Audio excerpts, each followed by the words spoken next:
एक सर्दियों की शाम थी, सबसे अलग मगर आम थी।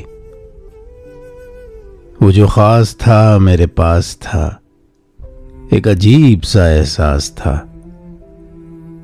ओढ़े हुए था शाल वो, कोई ख्वाब था या ख्याल वो।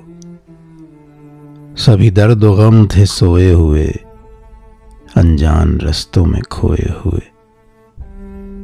मैं लगा हुआ था दीवार से, उसे देख रहा था प्यार से।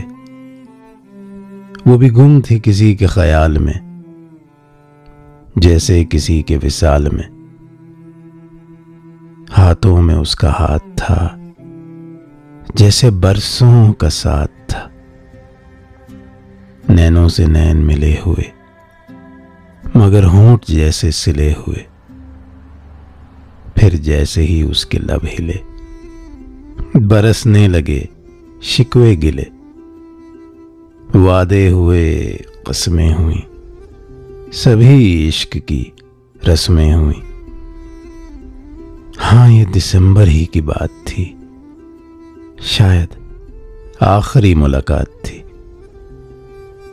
आंखों में उसके अश्क थे, वही लम्हे काबिल रश्क थे। फिर चाह के भी न मिले कभी, शिकवे हुए न गिले कभी। फिर चाह के भी न मिले कभी, शिकवे हुए न गिले कभी।